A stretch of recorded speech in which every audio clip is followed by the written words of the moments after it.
ನಮಸ್ತೆ ಗುರುಜಿ. ನಮಸ್ಕಾರನವ್ವ, ಚೆನ್ನಾಗಿದ್ದೀರಾ? ಗುರುಜಿ ಚೆನ್ನಾಗಿದ್ದೀನಿ, ನೀವು ಚೆನ್ನಾಗಿದ್ದೀರಾ ಗುರುಜಿ? ಚೆನ್ನಾಗಿದ್ದೀನಿ ತಾಯಿ. ಎಲ್ಲಿಂದ ಫೋನ್ ಮಾಡ್ತಿರೋದು?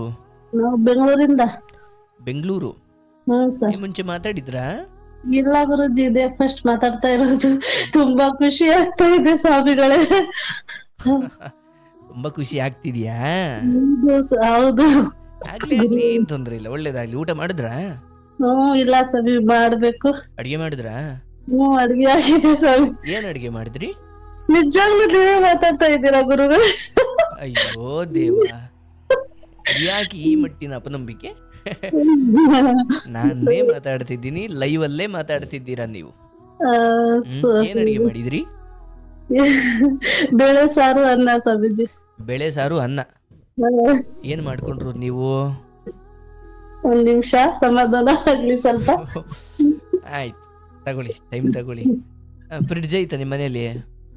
ಏನ್ ಸರ್? ಫ್ರಿಡ್ಜ್ ಐತನವ? ಫ್ರಿಡ್ಜ್ ಇದೆ ಸ್ವಾಮಿ. ಆರಾಮಾಗಿ ಕೂತ್ಕೊಂಬಿಡಿ, ಸಮಾಧಾನ. ಅದಕ್ಕಿಂತ ಸಮಾಧಾನ ಬೇಕೆ? ನಾನ್ 2 ವರ್ಷದಿಂದ ಕಾರ್ಯಕ್ರಮ ಕೇಳ್ತಾ ಇದ್ದೀನಿ ಸ್ವಾಮಿಗಳೇ. ನಿಮ್ ಹತ್ರ ಮಾತಾಡ್ಬೇಕಂತ ತುಂಬಾ ಫೋನ್ ಮಾಡ್ತಾ ಇದ್ದೆ, ಯಾವಾಗ ಅದು ಕನೆಕ್ಟ್ ಆಗ್ತಾ ಇರ್ಲಿಲ್ಲ. ಅಂದ್ರೆ ಇದೇ ಮೊದಲೇ ಸಾರಿ ಟ್ರೈ ಮಾಡಿದ್ದ ಅಥವಾ ಮುಂಚೆ ಮಾಡಿದ್ರಾ? ಇಲ್ಲ ಸ್ವಾಮಿ, ನಾನು 2-3 ಸತಿ ಮಾಡಿದೀನಿ. ಬಟ್ ಇವಾಗ ಲೈವ್ ಸಿಗುತ್ತೆ ಅಂದ್ರೆ ನನಗೆ ತುಂಬಾ ಖುಷಿ ಆಗ್ತಾ ಇದೆ. ಹೆದರಿಕೆ ಇದೆ. ಏನ್ ಹೆದರಿಕಿಲ್ಲ, ಏನ್ ಆರಾಮ ಮಾತಾಡಿ, ಏನ್ ತಪ್ಪಾಗುತ್ತೆ ಅನ್ನೋ ಭಯವೇ ಬೇಡ. ಆರಾಮ್ಸೆ ಮಾತಾಡು. ಏನ್ ಕೆಲಸ ಮಾಡೋದು ನೀವು? ನಮ್ದು ಹೋಟೆಲ್ ಇದೆ ಸ್ವಾಮಿ, ಹೋಟೆಲ್ ಅಲ್ಲಿ ಕೆಲಸ ಮಾಡ್ತಾ ಇದ್ದೀನಿ. ಹೋಟ್ಲಲ್ಲಿ ಕೆಲಸ ಮಾಡ್ತೀರಿ? ಎಷ್ಟೊತ್ತಿಗೆ ಹೋಗ್ತೀರಿ, ಎಷ್ಟೊತ್ತಿಗೆ ಬರ್ತೀರಿ? ಬೆಳಿಗ್ಗೆ 6 ಗಂಟೆಗೆ ಹೋಗ್ತೀವಿ, ಸಾಯಂಕಾಲ 4 ಗಂಟೆಗೆ ಬರ್ತೀವಿ ಸ್ವಾಮಿ. ಓಕೆ, ಅಲ್ಲೇ ತಿಂಡಿ? ಅಲ್ಲೇ ತಿಂಡಿ, ಮಧ್ಯಾಹ್ನ ಊಟ ಅಲ್ಲೇ ಸ್ವಾಮಿ. ಓಕೆ, ಒಳ್ಳೇದಾಗ್ಲಿ. ಎಷ್ಟು ವರ್ಷದಿಂದ ಮಾಡ್ತೀರಿ ಕೆಲಸ? ಇವಾಗ ನಾವು ಫಸ್ಟಿಗೆ ರೇಷನ್ ಅಂಗಡಿ ಇಟ್ಕೊಂಡಿದ್ವಿ ಸ್ವಾಮಿಗಳೇ. ಇದೇನೋ ಸ್ವಲ್ಪ ಬಿಡ್ಸಿದ್ರು. ಆಮೇಲೆ ಏನ್ ಮಾಡೋದ್ ಬಿಸ್ನೆಸ್ ಅಂತ ನೋಡಿದ್ರೆ ಹೋಟ್ಲೆ ನೋಡೋಣ, ಚೆನ್ನಾಗಿರುತ್ತೆ, ಒಂದ್ 4 ಜನಕ್ಕೆ ಸ್ವಲ್ಪ ಅನ್ನ ಹಾಕ್ಬೋದಲ್ಲ ಅಂತ ನನಗೇನೋ ಖುಷಿ ಇತ್ತು. ವೆರಿ ಗುಡ್, ಸಂತೋಷ. ಒಳ್ಳೇದಾಗ್ಲಿ. ಏನಾದ್ರು ಹಂಚ್ಕೊಳ್ಳೋದಿದ್ಯಾ? ಒಬ್ರಿಗಿಬ್ರಿಗೆ ಸ್ವಲ್ಪ ಅನ್ನದಾನ ಮಾಡ್ಬೇಕಂತ ಆಸೆ ನನಗೆ. ಹಂಗಾಗಿ ಅದು ಏನೋ ದೇವ್ರ ದಯ, ಅದು ಕೂಡ್ ಬಂತು, ಅದು ನಡೀತಾ ಇದೆ ಸ್ವಾಮೀಜಿ, ಮಾಡ್ತಾ ಇದ್ದೀನಿ. ವೆರಿ ಗುಡ್, ಒಳ್ಳೇದಾಗ್ಲವ. ನಿಮ್ಮ ಹೋಟ್ಲಿಗೆ ಒಳ್ಳೇದಾಗ್ಲಿ. ನಿಮ್ಮ ಆಶೀರ್ವಾದ ಇರ್ಲಿ ಸ್ವಾಮಿ. ದೇವ್ರ ಆಶೀರ್ವಾದ, ದೇವ್ರ ಆಶೀರ್ವಾದ. ಹೇಳವ, ಏನಾದ್ರು ಹಂಚ್ಕೊಳ್ಳೋದಿದ್ಯಾ? ಅಯ್ಯೋ, ತುಂಬಾ ಇದೆ ಸ್ವಾಮಿ, ಎಲ್ಲಿಂದ ಮಾತಾಡ್ಬೇಕಂತ ಗೊತ್ತಾಗ್ತಾ ಇಲ್ಲ. ತುಂಬಾ ಅಂದ್ರೆ ತುಂಬಾ ಇದೆ. ತುಂಬಾ ಇದೆಯಾ? ನನ್ ಆಶ್ರಮಕ್ಕೆ ಬಂದು ಕಾಂಟ್ಯಾಕ್ಟ್ ಮಾಡ್ಬೇಕು, ಇಲ್ಲ ಅಂದ್ರೆ ನನ್ ಸ್ಟೋರಿನೂ ಸ್ವಲ್ಪ ಕೇಳಲಿ ಅಂತ ಮಾಡ್ತಾ ಇದ್ದೀನಿ. ಎಷ್ಟು ವರ್ಷ ನಿಮಗೆ? ನನಗ್ 41 ವರ್ಷ ಸ್ವಾಮಿ. 41 ವರ್ಷ? ಹೇಳವ, ಏನ್ ಕತೆ? ನಾನು ಫಸ್ಟ್ ಇಂದ ಹೇಳದ ಸ್ವಾಮಿ? ಸ್ವಲ್ಪ ಹೇಳ್ಕೊಂಬಂದ್ಬಿಡವ ಫಸ್ಟ್ ಇಂದ. ನಾವು ದಾವಣಗೆರೆ ಡಿಸ್ಟಿಕ್ ಒಂದ್ ಹಳ್ಳಿಯಲ್ಲಿ ಒಬ್ಳೆ ಮಗಳು, ಒಬ್ಬ ಅಣ್ಣ, ಒಬ್ಬ ತಮ್ಮ. ಚೆನ್ನಾಗೇ ಇದ್ವಿ ಸ್ವಾಮಿ, ಚೆನ್ನಾಗಾಯ್ತು, ಚೆನ್ನಾಗಿದ್ವಿ. ಏನ್ ಓದಿದ್ದೀರಿ? ನನ್ PUC ಆಗಿದೆ ಸ್ವಾಮಿ. ಫಸ್ಟ್ ಇಯರ್ PUC ಆಯ್ತು, ಸೆಕೆಂಡ್ PUCಗೆ ಮದ್ವೆ ಮಾಡಿ ಕಳ್ಸ್ಬಿಟ್ರು. ಆಯ್ತು, ಗಂಡನ್ ಮನೇಲಿ ಬಂದು ಕಷ್ಟ ಎಲ್ಲ ಸ್ಟಾರ್ಟ್ ಆಯ್ತು. ಏನ್ ಕಷ್ಟ? ಅವರು ಸೇರ್ತಿರ್ಲಿಲ್ಲ, ಯಾಕೋ ನನಗ್ ಅವ್ರು ಇಷ್ಟ ಆಗ್ತಿರ್ಲಿಲ್ಲ. ಅವರೇ ಒಪ್ಪಿ ಮದ್ವೆ ಮಾಡ್ಕೊಂಡು ಹೋಗಿದ್ದು, ಅರೇಂಜ್ ಮ್ಯಾರೇಜ್. ಆಮೇಲೆ ಯಾಕೋ ನನ್ಗೆ ಅವ್ರಂದ್ರೆ ನಾನಂದ್ರೆ ಅವ್ರಿಗೆ ಇಷ್ಟ ಇರ್ಲಿಲ್ಲ. ಅವ್ರು ಬೇರೆ ಹುಡುಗಿಗ್ ನೋಡ್ಬೇಕಂತ ಅನ್ಕೊಂಡಿದ್ರು. ನಿಮ್ಮನ್ ಮದ್ವೆ ಆದ್ಮೇಲೆ? ಆದ್ಮೇಲೆ ಸ್ವಾಮಿ, ನಮ್ಮ ಅತ್ತೆ ಇದಾರಲ್ಲ, ಅವ್ರ ಅಣ್ಣನ್ ಮಗಳಿಗೆ ಮಾಡ್ಕೋಬೇಕಂತ ಇದ್ರು. ಮಾವನ್ ಮಗಳನ್ನ? ಮಾವನ್ ಮಗಳಿಗೆ. ಅಲ್ಲ, ಒಂದ್ ನಿಮಿಷ. ಈಗ ಇವ್ರನ್ ಕಂಡ್ರೆ ನಿಮ್ಗೆ ಇಷ್ಟ ಇಲ್ಲ ಅಂತಲೋ, ನಿಮ್ಮನ್ ಕಂಡ್ರೆ ಅವ್ರಿಗೆ ಇಷ್ಟ ಇಲ್ಲ ಅಂತಲೋ? ಅದ್ ಏನೋ ಸ್ವಾಮೀಜಿ, ಫಸ್ಟಿಗೆ ಇಷ್ಟಪಟ್ಟೆ ಮಾಡ್ಕೊಂಡಿದ್ದು, ನಾನಿನ್ನ ಹುಟ್ಟಿದ್ದೆ. ನಿಮ್ಗೆ ಇಷ್ಟ ಇತ್ತಾ? ನಮಗ್ ಇಷ್ಟ ಇತ್ತು. ಅರೇಂಜ್ ಮ್ಯಾರೇಜ್ ಅವರೆಲ್ಲ ಒಪ್ಸಿದ್ರಲ್ಲ, ಚೆನ್ನಾಗ್ ನೋಡ್ಕೊಂತೀವಿ, ನಾವ್ ಓದಿಸ್ತೀವಿ, ನಮಗಷ್ಟು ಜಮೀನ್ ಇದೆ, ಹಾಗೆ ಹೀಗೆ ಅಂತ ಒಪ್ಸಿದ್ರು. ಆಮೇಲೆ ನೋಡಿದ್ರೆ ಸ್ವಲ್ಪ ಉಲ್ಟಾನೇ ಹೊಡಿತು. ಆವಾಗ ತಂದೆ ತಾಯಿ ಸ್ವಲ್ಪ ಹೆಲ್ಪ್ ಮಾಡಿದ್ರು, ಹೋದ್ವಿ. ಅಲ್ಲೇ ಅವ್ರೇನ್ ಸರಿ ನೋಡ್ಕೊಳ್ಳಿಲ್ಲ. 6 ತಿಂಗಳು ಹಳ್ಳಿಯಲ್ಲೇ ಇದ್ದಿ, ನನಗೂ ಅಡ್ಜಸ್ಟ್ ಆಗ್ಲಿಲ್ಲ. ಯಾವ ಹಳ್ಳಿಲಿ? ಅಲ್ಲೇ ನಮ್ಮೂರ್ ಪಕ್ಕನೇ ಒಂದ್ ಹಳ್ಳಿ. ಅಂದ್ರೆ ಅದ್ ನಿಮ್ ಗಂಡನೂರ? ನಮ್ ಗಂಡನೂರು. ಓಕೆ. ಬಟ್ ಅವ್ರು ಸಿಟಿಲಿದ್ರ ಹಳ್ಳಿಲಿದ್ರ ಮೊದಲು? ನಮ್ಮ ಯಜಮಾನ್ರು ಬೆಂಗಳೂರಲ್ಲೇ ಕೆಲಸ ಮಾಡ್ತಿದ್ರು ಸ್ವಾಮಿ. ಬಟ್ ಅವರು ನಿಮ್ಮ ಮದುವೆ ಆದ್ಮೇಲೆ ನಿಮ್ಮನ್ನ ಹಳ್ಳಿಲಿ ಬಿಟ್ಟು ಅವ್ರು ಬೆಂಗಳೂರಲ್ಲಿ ಅವ್ರು ಬೆಂಗಳೂರಲ್ಲಿದ್ರು ಸ್ವಾಮಿ ಅವಾಗ. ಹಂಗೆ ನಿಮ್ಮನ್ನ ಯಾಕೆ ಕರ್ಕೊಂಡು ಹೋಗ್ಲಿಲ್ಲ? ಅವ್ರು ಕೆಲ್ಸ ಮಾಡ್ತಿದ್ರಲ್ಲ, ಇನ್ನು ಸೆಟಲ್ ಆಗಿಲ್ಲ ಅಂತ ನಮಗ್ ಕರ್ಕೊಂಡ್ ಬರ್ಲಿಲ್ಲ. ಹ್ಮ್ ಅಲ್ಲಿ ಬಿಟ್ಟು ಬಂದ್ರು. ಅಲ್ಲಿ ಅತ್ತೆ ಮಾವ ಟಾರ್ಚರ್ ಸ್ಟಾರ್ಟ್ ಆಯ್ತು. ಹ್ಮ್ ಯಾಕೋ ಅವ್ರನ್ನ ನನಗ್ ಕಂಡ್ರೇನೆ ಆಗಲ್ಲ ಸ್ವಾಮಿ. ಇವಾಗ್ನವ್ರಿಗೂ ಅಷ್ಟೇ. ಇವಾಗ ನೋಡಿ 22 ವರ್ಷ ಆಯ್ತು ಮದ್ವೆ ಆಗಿ. ಹ್ಮ್ ಇವತ್ತಿನವರೆಗೂ ಅದ್ ಯಾಕೋ ಸ್ವಾಮಿ ಗೊತ್ತಿಲ್ಲ. ನಾನ್ ಅವ್ರಿಗೆ ಎಷ್ಟೋ ಇಷ್ಟ ಪಡ್ತೀನಿ, ಹ್ಮ್ ಅವ್ರು ನಮಗ್ ಇಷ್ಟ ಪಡೋದೇ ಇಲ್ಲ. ಹ್ಮ್ ಹ್ಮ್ ಗೊತ್ತಾಗ್ತಾ ಇಲ್ಲ. ಅದೊಂದು ಸ್ವಲ್ಪ ಪ್ರಾಬ್ಲಮ್ ಇದೆ. ಹ್ಮ್ ಆಮೇಲೆ ನಮ್ಮ ಯಜಮಾನ್ರು ಅಷ್ಟೇ, ತುಂಬಾ ಕುಡಿಯೋದು, ಡ್ರಿಂಕ್ಸ್ ಮಾಡೋದು, ಜಗಳ ಮಾಡೋದು. ಹ್ಮ್ ಹ್ಮ್ ಹ್ಮ್ ನಾನು ಚಿಕ್ಕ ಮಕ್ಕಳಿಗೆ ಅಲ್ಲೇ ಆಯ್ತು 22 ಮಕ್ಕಳು, 3 ಜನ ಮಕ್ಕಳು. ಓಕೆ. ಒಂದು ಫೈನಲ್ ಇಯರ್ ಡಿಗ್ರಿ ಆಗಿದೆ, ಒಂದು ಸೆಕೆಂಡ್ ಇಯರ್ ಡಿಗ್ರಿ ಓದ್ತಾ ಇದೆ. ಹ್ಮ್ ಹ್ಮ್ ಹ್ಮ್ ಮಗ ಓದ್ಲಿಲ್ಲ, ಅವ್ರಿಗೆ ಗಾಡಿ ಕೊಡಿಸ್ದೆ ಮಗಗೂ. ನಮ್ ಯಜಮಾನ್ರು ಡ್ರೈವಿಂಗ್ ಕೆಲ್ಸ ಮಾಡ್ತಾರೆ ಸ್ವಾಮಿ. ಏನ್ ಕೆಲ್ಸ? ಡ್ರೈವಿಂಗ್ ಕೆಲ್ಸ, ಅದೇ ಗಾಡಿ ಅವ್ರು ಗಾಡಿ ಓಡಿಸ್ತಾರೆ. ಹ್ಮ್ ಹೆಂಗೋ ಎಲ್ಲ ಹಂಗೆ ಆಗ್ತಾ ಇದೆ ಸ್ವಾಮಿ. ಜಗಳ, ಹೊಡಿಯೋದು, ಬಡಿಯೋದು, ಬೈಯೋದು ಎಲ್ಲ ಆಗ್ತಾ ಇದೆ. ಪರವಾಗಿಲ್ಲ. ಹೋಟ್ಲು ಚೆನ್ನಾಗ್ ಆಗ್ತಿದ್ಯಾ? ಹೋಟ್ಲು ಹೋಟ್ಲು ಚೆನ್ನಾಗ್ ಆಗ್ತಿದೆ ಸ್ವಾಮಿ. ನನಗ್ ಮನೇಲಿ ಇರಕ್ ಆಗಲ್ಲ, ಅದಕ್ಕೆ ಹೋಟ್ಲಲ್ಲೇ ಮಾಡ್ಕೊಂಡಿದೀನಿ. ಆಯ್ತು. ಎಷ್ಟು ಬಂಡವಾಳ? ಇವಾಗ ಏನಂದ್ರೆ ಸ್ವಾಮಿ, ಇವಾಗ ನಮಗ್ ಫಸ್ಟ್ ಇಂದ ನಮ್ಮ ತಂದೆ ತಾಯಿ ಸಂಬಂಧ ಅವ್ರ ಕಡೆಯಿಂದ ನನಗ್ ಸಪೋರ್ಟ್ ತುಂಬಾ ಇದ್ರು. ಹ್ಮ್ ಇವಾಗ ಬರ್ತಾ ಬರ್ತಾ ಈಗ ನೋಡಿ ಮಕ್ಕಳು ಎಲ್ಲ ದೊಡ್ಡವರಾದ್ರು, ಇವಾಗ ನೋಡಿದ್ರೆ ಅವ್ರು ನಮಗ್ ಸ್ವಲ್ಪ ನನಗ್ ಸೇರ್ತಾ ಇಲ್ಲ. ಯಾರು? ನಮ್ಮ ಅಣ್ಣ, ನಮ್ ತಮ್ಮ, ಅಮ್ಮಮ್ಮನ ಅಣ್ಣ ತಮ್ಮವ್ರು ಸೇರ್ತಾ ಇಲ್ಲ ಅಂದ್ರೆ ಹೆಂಗೆ? ನಮ್ಗೆ ಗೊತ್ತಿಲ್ಲ, ಅವ್ರು ಕರೆಕ್ಟ್ ಮಾತಾಡ್ಸಲ್ಲ. ಹ್ಮ್ ಅಷ್ಟಕ್ಕಷ್ಟೇ ಏನೋ, ನಾವ್ ಅಂದ್ರೇನು ಒಂಥರ ಗೊತ್ತಿಲ್ದಿರ ಇರ್ತಾರ ಅವ್ರು. ಏನ್ ಮಾಡ್ಬೇಕು ಅಂತ ನಿಮ್ಗೆ? ಯಾಕೆ ಯಾವ ತರ ಮಾಡ್ತಾರೆ, ಹೆಂಗೆ, ನಿಮ್ ಹತ್ರ ಕೇಳ್ಬೇಕು ಸ್ವಾಮಿ. ನನ್ ರೀಸನ್ ಅದು ಇಟ್ಕೋಬೇಕಾ, ಅವ್ರ ಪಾಡಿಗೆ ಅವ್ರಿಗೆ ಬಿಟ್ಬಿಡ್ಬೇಕಾ ಅಂತ. ಅಲ್ಲವಾ, ಈಗ ಅವ್ರು ನಿಮ್ಗೆ ಯಾವ ತರ ನಡ್ಕೊಬೇಕು ಅಂತ ನೀವು ನಿರೀಕ್ಷೆ ಮಾಡ್ತಿದ್ದೀರಿ? ಅವ್ರು ಅಲ್ಲ, ಒಂದ್ ತಂಗಿ ಇದಾರಂದ್ರೆ ಸ್ವಲ್ಪ ರೆಸ್ಪೆಕ್ಟ್ ಇರುತ್ತಲ್ವಾ. ತಂಗಿ ಮಕ್ಕಳಂದ್ರೆ ಫಸ್ಟ್ ಇಂದ ಚೆನ್ನಾಗೇ ನೋಡ್ಕೊಂಡ್ ಬಂದಿದ್ದಾರೆ. ಇಷ್ಟವರೆಗೂ ಅವ್ರ ಸಪೋರ್ಟ್ ಅಲ್ಲೇ ಇದ್ರು. ಇವಾಗ ನಮಗ್ ನೋಡಿದ್ರೆ ಒಂಥರ ಮಾಡ್ತಾರೆ. ನಮ್ಮ ಯಜಮಾನ್ರು ಡ್ರಿಂಕ್ಸ್ ಮಾಡ್ತಾರೆ, ಏನ್ ಮಾಡಕ್ ಆಗಲ್ಲ. ಅವ್ರು ಬಿಡಲ್ಲ. ಅವ್ರು ಸರಿ ಇಲ್ಲ ಅಂತ ಇವ್ರ ಮನ್ಸ ಏನೈತಂತ ಗೊತ್ತಿಲ್ಲ. ಅಲ್ಲ, ಈಗ ಒಂಥರ ಮಾಡ್ತಾರೆ ಅಂದ್ರೆ ಏನ್ ಮಾಡ್ತಾರೆ ಅಂತ? ಮಾತಾಡ್ಸೋದಿಲ್ಲ. ಎಲ್ಲಿ ಊರಿಗೆ ಹೋದಾಗ್ಲ? ಊರಿಗೆ ಹೋದಾಗ ಫೋನ್ ಮಾಡಲ್ಲ. ಸುಮ್ನೆ ಸುಳ್ಳು ಹೇಳೋದು, ನಮ್ ಹುಡ್ಗಿ ಸರಿ ಇಲ್ಲ ಅಂತ ಹೇಳೋದು, ಇಲ್ಲಾಂದ್ರೆ ನಮ್ ಮಕ್ಳ ಮೇಲೆ ಹಾಕೋದು, ಅವ್ರು ಮಾತಾಡ್ಸಲ್ಲ ಅಂತ. ಯಾರು? ನಿಮ್ ತಮ್ಮ ಅಣ್ಣಂದಿರು? ಅಣ್ಣಂದಿರು ಅಂದ್ರೆ ನಿಮ್ ಮಕ್ಳ ಮೇಲೆ ಕಂಪ್ಲೇಂಟ್ ಹೇಳೋದು? ಸುಮ್ನೆ ಮಾತಾಡ್ಸಲ್ಲ ಅಂತ ಹೇಳೋದು. ಮತ್ತೆ ನಮ್ ಸಂಬಂಧ ಅವ್ರಿಗೆ ಬೇಡ ಅನ್ಸುತ್ತೇನೋ ಅಂತ ನಿಮಗ್ ಕೇಳ್ತಾ ಇದ್ದೀನಿ. ಅದಕ್ಕೆ ಈ ತರ ಮಾಡ್ತಾರ ಏನಂತ. ಅವ್ರಿಗೆಲ್ಲ ಮದುವೆ ಆಗಿದ್ಯಾ? ಇಲ್ಲ ಸರ್, ಇವಾಗಿನ ಎಲ್ಲ ಓದ್ತಾವ್ರೆ. ಅಲ್ಲವಾ, ನಿಮ್ ಅಣ್ಣಂಗೂ ತಮ್ಮಂಗೂ ಆಗಿದ್ಯಾ? ಆಗಿದೆ ಗುರುಜಿ. ಅವರಿಗೆಲ್ಲ ಮಕ್ಕಳು, ನಮ್ಮ ಮಕ್ಕಳ ಏಜಿನವರೇ ಇದಾರೆ. ಅವ್ರ ಮಕ್ಕಳು, ಅವ್ರ ಹೆಂಡತಿ ಎಲ್ಲ ಮಾತಾಡ್ಸಲ್ವಾ ನಿಮ್ಮನ್ನ? ಮಾತಾಡ್ಸಲ್ಲ ಅವರು. ಆಯ್ತು. ಈಗ ಅದನ್ನ ಇಟ್ಕೊಬೇಕಾ ಬೇಡವಾ ಅನ್ನೋ ಪ್ರಶ್ನೆ ಅಲ್ಲವ. ಹಿಂಗೆಲ್ಲ ಆದಾಗ ಒಂದ್ ಅರ್ಥ ಮಾಡ್ಕೊಳ್ಳಿ. ಈಗ ನೀವು ಒಂದು ಹೆಣ್ಮಗಳಾಗಿ ನಾಳೆ ದಿನ ಅವರ ಹೆಂಡತಿ, ಅವ್ರ ಮಕ್ಕಳು, ಅವರೆಲ್ಲರೂ ನಿಮ್ಮ ಅಣ್ಣ ತಮ್ಮನಂತೆ ನಿಮ್ಮನ್ನು ಮಾತಾಡಿಸ್ತಾರೋ ಇಲ್ವೋ ಗೊತ್ತಿಲ್ಲ. ಅಂದ್ರೆ ಈಗೇನಿದೆ ಅದ್ರ ಬಗ್ಗೆ ನಾನು ಮಾತಾಡ್ತಿಲ್ಲ. ಒಂದು ಹೆಣ್ಮಗಳಾಗಿ ಮದುವೆ ಆಗಿ ಬಂದಿದ್ದೀರಿ, ಗಂಡದ ಮನೇಲಿ ಕಷ್ಟವೋ ಸುಖವೋ ನಿಮ್ಮ ಜೀವನ ನೀವು ನೋಡ್ಕೊಳ್ತಾ ಇದ್ದೀರಿ. ತಮ್ಮ ಅಣ್ಣ ಕರೆದು ಕಳಿಸ್ಲಿ, ಮಾತಾಡಿಸ್ಲಿ, ಸಂಬಂಧಗಳು ಗಟ್ಟಿಯಾಗಿರ್ಲಿ, ಚೆನ್ನಾಗಿರ್ಲಿ, ನಮ್ಮನ್ನು ಚೆನ್ನಾಗಿ ಕಾಣ್ಲಿ ಅಂತ ಒಂದು ಹೆಣ್ಮಗಳಾಗಿ ಬಯಸೋದು ತಪ್ಪಿಲ್ಲವ. ಆದ್ರೆ ಅವರು ನಿಮ್ಮನ್ನು ಹೇಗೆ ಮಾತಾಡಿಸ್ಬೇಕು, ಕರೆದು ಕಳಿಸಬೇಕು, ಈ ಎಲ್ಲ ನಿರೀಕ್ಷೆಗಳನ್ನು ನೀನು ಕಡಿಮೆ ಮಾಡಿಕೊಂಡಷ್ಟು ನಿನಗೆ ಒಳ್ಳೇದು. ಅದಂತ ಸಂಬಂಧಗಳು ಮುಗ್ದೇ ಹೋಯ್ತು ಅಂತ ಅಲ್ಲ.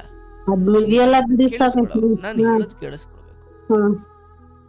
ಅವ್ರು ಮಾತಾಡ್ಸಿಲ್ಲ ಅಥವಾ ಅವ್ರು ನಿಮ್ಮನ್ನು ಕೇರ್ ಮಾಡ್ತಿಲ್ಲ, ಕಾಳಜಿ ಮಾಡ್ತಿಲ್ಲ, ಮಕ್ಳ ಬಗ್ಗೆ ಒಳ್ಳೆ ಅಭಿಪ್ರಾಯ ಇಲ್ಲ, ಅಥವಾ ನಿಮ್ಮ ಬಗ್ಗೆ ಯಾಕೋ ಮೊದ್ಲಂಗೆ ಫೋನ್ ಮಾಡಿ ಮಾತಾಡಲ್ಲ, ಹೋದ್ರು ಮಾತಾಡಿಸಲ್ಲ, ಇಂಥವೆಲ್ಲ ಆದಾಗ ನೀವು ಅದನ್ನು ಸಮಯಕ್ಕೆ ಬಿಡಬೇಕು. ನೋಡಿ, ನೀವು ಅವ್ರಿಗೆ ಫೋನ್ ಮಾಡಬೇಕಾ, ನೀವು ಅವ್ರಿಗೆ ಮಾತಾಡಿಸ್ಬೇಕಾ, ನೀವು ಅವ್ರನ್ನ ಚೆನ್ನಾಗಿ ಕಾಣಬೇಕಾ, ನಿಮ್ಮ ಮನೆಗೆ ಬಂದಾಗ ಏನು ಉಪಕಾರ ಮಾಡಬೇಕು, ಉಪಚಾರ ಮಾಡಬೇಕು, ಅತಿಥಿ ದೇವೋಭವ ಅಂತ ಮಾಡಬೇಕು, ಕಳಿಸಬೇಕು. ಅದು ಬಿಟ್ಟು ಒಂದು ಹೆಣ್ಮಗಳಾಗಿ, ಅದರಲ್ಲೂ ಎರಡು ಮಕ್ಕಳ ತಾಯಿಯಾಗಿ ಇಂಥ ಗಂಡನ್ನಿಟ್ಟುಕೊಂಡು ಇಷ್ಟೆಲ್ಲ ಒದ್ದಾಡಿಕೊಂಡು ನೀನು ಈ ಸಪ್ರೇಟ್ ಭಾರ ಬೇರೆ ಒತ್ಕೊಳ್ಬಾರ್ದು. ಬಂತ ಮೊದಲಿಗಿಂತ ಚೆನ್ನಾಗಿ ಮಾತಾಡಿಸ್ಬೇಕು. ನಿಮಗೆ ಏನೋ ಮಾತಾಡಬೇಕು ಅನ್ನಿಸ್ತಾ ಫೋನ್ ಮಾಡಬೇಕು, ಆದರೆ ಈ ಮಧ್ಯೆ ಇವ್ರು ನನ್ನೊಂದಿಗೆ ಹೀಗಿರಲಿ, ತಮ್ಮ ಹಿಂಗಿರಲಿ, ಅಣ್ಣ ಹಿಂಗಿರಲಿ, ಅಣ್ಣನ ಹೆಂಡತಿ ಹಿಂಗಿರಲಿ, ತಮ್ಮನ ಹೆಂಡತಿ ಹಿಂಗಿರಲಿ, ಒಂದು ಆ ಮನೆಯ ಹೆಣ್ಮಗಳಾಗಿ ಬಯಸೋ ತಪ್ಪಲ್ಲ. ಆದರೂ ನಾನು ಹೇಳೋದೇನೆಂದರೆ, ಎಲ್ಲ ಹೋಗ್ತಾ ಹೋಗ್ತಾ ಕಾಲ ಎಲ್ಲರನ್ನು ಬದಲಾಯಿಸುತ್ತವ. ಅಂದರೆ ಅವರೂ ಕೂಡ ಅವ್ರಿಗೆ ನಿಮ್ಮನ್ನು ಹೀಗೆ ಅವಾಯ್ಡ್ ಮಾಡ್ಲಿಕ್ಕೆ ಏನು ಕಾರಣ ಇದೆಯೋ ಅದನ್ನು ಹುಡುಕೊಂಡು ಕೂತ್ಕೊಂಡು ಅದನ್ನ ಹುಡುಕಿ ಏನು ಮಾಡ್ಕೊಳಂಗಿದೆಯಾ? ಏನು ಮಾಡಕ್ಕಾಗಲ್ಲ ಅದ್ರ ಅವಶ್ಯಕತೆನೂ ನಿನಗಿಲ್ಲ. ಅದ್ರ ಅರ್ಥ ಅವ್ರು ನಾಳೆ ಏನೋ ಕಷ್ಟ ಇದೆ, ಏನೋ ಆಗ್ಬಿಡ್ತು ಅಂತ ಯಾರೋ ಅಕ್ಕಪಕ್ಕದ ಮನೆಯವ್ರು ಫೋನ್ ಮಾಡಿದ್ರೆ ನಾಳೆ ನೀನು ಹೋಗೋದಷ್ಟು ಕ್ರೂರಿನೂ ಏನಲ್ಲ. ಒಂದು ತಿಳ್ಕೊಳ್ಳವ, ನಿನ್ನಿಂದ ಏನಾಗುತ್ತೆ ಅದನ್ನ ನೀನು ಮಾಡು. ಅವರಿಂದ ಇಂಥದ್ದಾಗಲಿ ಅಂಥದ್ದು ಮಾಡಲಿ ಅಥವಾ ಅವ್ರು ನಮ್ಮನ್ನು ಹಿಂಗೆ ಮಾತಾಡಿಸ್ಲಿ ನಿರೀಕ್ಷೆಯನ್ನೇ ಇಟ್ಕೊಳ್ಬೇಡ.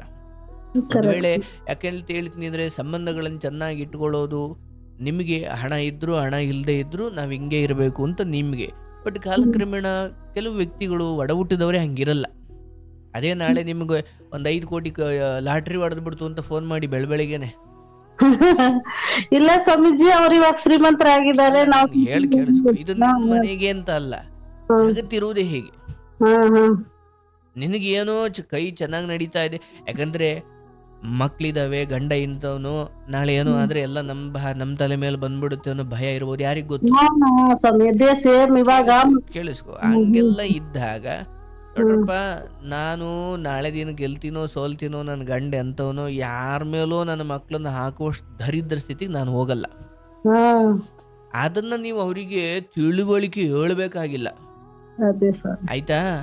ನೀವು ಬುದ್ಧಿ ಕಲಿಬೇಕು ಮೊದಲು. ಯಾಕಂದ್ರೆ ಸಂಬಂಧವಾಗಿ ನೋಡ್ಬೇಕು, ಕರಿಬೇಕು, ಕಳಿಸ್ಬೇಕು, ಮಾತಾಡಬೇಕು ನಿಜ. ಆದ್ರೆ ಒಬ್ಬ ವ್ಯಕ್ತಿಯಾಗಿ ನೀನೊಂದು ಸಂಸಾರ ನಡೆಸ್ತಿರೋರಾಗಿ, 2 ಮಕ್ಳ ತಾಯಿಯಾಗಿ, ಓಟ್ಲು ಅದು ಇದು ಅಂತ ತಲೆ ಮೇಲೆ ಹೊತ್ಕೊಂಡಿರೋರಾಗಿ ಸಂಬಂಧವನ್ನು ಸಂಬಂಧ ತರ ನೋಡ್ಬೇಕು, ವ್ಯವಹಾರದಲ್ಲಿ ಕಟ್ನಿಟ್ಟಾಗಿರ್ಬೇಕು.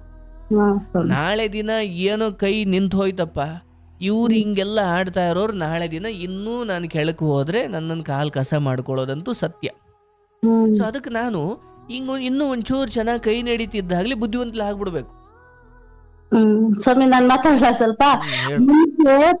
ನನ್ ತುಂಬಾ ನಡೀತಿತ್ತು ಸ್ವಾಮಿ. ಇದು ರೇಷನ್ ಅಂಗಡಿ ಹಾಕಿದಾಗ ಒಳ್ಳೆ ಬಿಸ್ನೆಸ್, ದುಡ್ಡು ತುಂಬಾ ಮಾಡಿದ್ದೆ. ಆವಾಗ ನಮ್ ತಂಗಿ ಒಳ್ಳೆವಳು, ಅಯ್ಯೋ ಎಲ್ಲ ದುಡ್ಡು ಕೊಡಿ ಅಂತ ಕೇಳೋರು, ಎಲ್ಲರಿಗ್ ಕೊಟ್ಟಿ ಎಲ್ಲರಿಗ್ ತುಂಬಾ. ಇವಾಗ ಸ್ವಲ್ಪ ಲಾಸ್ ಅಲ್ಲಿ ಇದೀನಿ ಸ್ವಾಮಿ. ಹೋದ ವರ್ಷನೇ 1 ವರ್ಷ ಹಿಂದೆನೆ 12 ಲಕ್ಷ ಯಾರೋ ಚೀಟಿ ಕಾಸು ಅಂತ ಎತ್ಕೊಂಡು ಹೋದ ನಮ್ ಅತ್ತೆ ಮಗನೇ, ಅವನು ಕೊಡ್ಲಿಲ್ಲ. ಎಲ್ಲರಿಗ್ ಕೊಟ್ಟು ನಂಬಿ ನಾವ್ ಬೆಂಗಳೂರಿಗೆ ಬಂದ್ ಮಾಡಿರೋದ್ ತಪ್ಪ ಕೆಲ್ಸ ಅಂದ್ರೆ ಅದೇ ಸ್ವಾಮಿ. ಅವ್ರಿಗ್ ಕೊಟ್ಟು ನನ್ಗ್ ನಮ್ಮ ಯಜಮಾನ್ರಿಗೆ ಗೊತ್ತಿಲ್ದಿರೋ ಅವ್ರಿಗೆ ಕೊಟ್ಟು, ಇವ್ರಿಗ್ ಕೊಟ್ಟು, ಅಣ್ಣಂದಿರಿಗ್ ಕೊಟ್ಟು, ಇವಾಗ ಅವ್ರು ಚೆನ್ನಾಗಿದ್ದಾರೆ. ನಾವೊಂದ್ ಸ್ವಲ್ಪ ಈಗ ಮಗಳ ವಯಸ್ಸಿಗೆ ಬಂದಿದಾರಲ್ಲ, ನೀವ್ ಹೇಳ್ದಂಗೆ ಅಯ್ಯೋ ನಮ್ ತಲೆ ಮೇಲೆ ಬಂದ್ಬಿಡುತ್ತೋ, ನಾವ್ ಎಲ್ ನೋಡ್ಬೇಕು ಅಂತ ಇದೇ ರೀಸನ್ ಸ್ವಾಮಿ.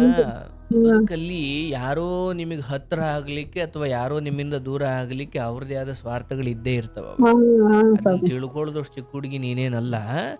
ಇನ್ನು ಮುಂದಾದ್ರೂ 4 ಕಾಸು ಕಷ್ಟಪಟ್ಟು ದುಡ್ದಾಗ ಒಬ್ಬರಿಗೆ ಕೊಡ್ಬೇಕಾದ್ರೆ ಹೆಂಗ್ ಕೊಡ್ಬೇಕಂದ್ರೆ, ದೊಡ್ಡವ್ರು ಹೇಳ್ತಾರೆ, ನಾಳೆ ದಿನ ಅವ್ರು ನಿನ್ಗೆ ಏನಾದ್ರು ಕೈ ಎತ್ತಿದ್ರು ಇಲ್ಲಪ್ಪ ಪರವಾಗಿಲ್ಲ ತಡ್ಕೊಳ್ತೀನಿ ಅನ್ನೋ ಶಕ್ತಿ ಅಷ್ಟು ಮಾತ್ರ ಕೊಡ್ಬೇಕು.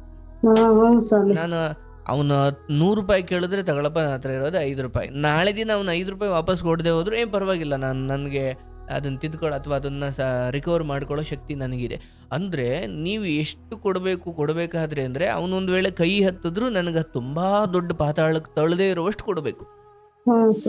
ಹಾಗಾಗಿ ನೀವು ಬುದ್ಧಿವಂತರಾಗಿ, ಅಯ್ಯೋ ಇವತ್ತು ಎಲ್ಲ ನನ್ನ ತಮ್ಮ ನನ್ನ ಅಣ್ಣ ಹಿಂಗೆ ಹಂಗೆ ಅಂದ್ಕೊಂಡು ಎಲ್ಲ ಹೇಳ್ಬಿಟ್ಟು ಎಲ್ಲ ಹಿಂಗ್ ಬರುತ್ತಣ್ಣ, ನನ್ಗೆ ಹೆಂಗಿದೆ ಅಣ್ಣ, ಇಷ್ಟು ಬರುತ್ತಣ್ಣ, ಅಷ್ಟು ಬರುತ್ತಣ್ಣ. ನೋಡವ, ಎಂಥ ರಕ್ತ ಸಂಬಂಧಿಕಲೇ ಆಗ್ಲಿ, ಎಂಥ ಒಡ ಊಟದವರೇ ಆಗ್ಲಿ, ಒಂದು ಮನೇಲಿದ್ದಾಗ ಯಾವುದನ್ನು ಮುಚ್ಚಿಡಬಾರ್ದು.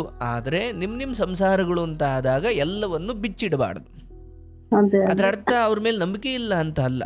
ನಿನ್ನ ಮನೇಲಿ 4 ಕಾಸು ಜಾಸ್ತಿ ಇರ್ಬೋದು, ನಿನ್ನ ಮನೇಲಿ ಯಾವತ್ತೋ ಒಂದಿವ್ಸ ದರಿದ್ರ ಬರ್ಬೋದು. ಈ ಎರಡೂ ಅವ್ರಿಗೆ ಗೊತ್ತಾಗದೆ ಇರೋದೇ ಒಳ್ಳೇದು. ಹೌದು ಸ್ವಾಮಿ, ಹೌದು ಸ್ವಾಮಿ, ಇದು ನಿಜ. ಸಂಸಾರ ನಡೆಸೋ ರೀತಿ.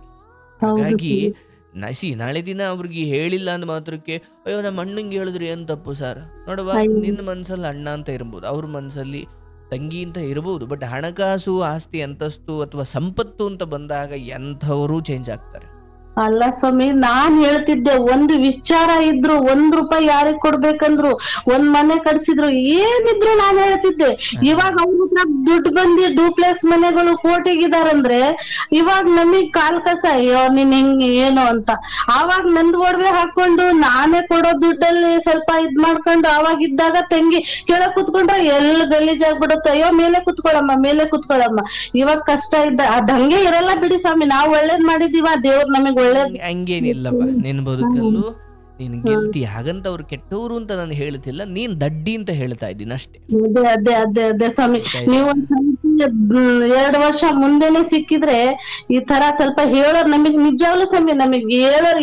ನಾನೀಗ ವಿಡಿಯೋಗಳು ಕೇಳ್ತಾ ಇರ್ತೀನಿ, 2 ವರ್ಷ ಆಯ್ತು ನಿಮ್ದು ಫೇಸ್ಬುಕ್ ಅಲ್ಲಿ ಬಂತು, ಅವಾಗಿಂದ ವಿಡಿಯೋಸ್ ಕೇಳ್ತಾ ಇರ್ತೀನಿ. ಎಷ್ಟು ಶ್ರೀಕೃಷ್ಣ ಪರಮಾತ್ಮ ಇದ್ದಂಗೆ ಸ್ವಾಮಿ ನೀವು.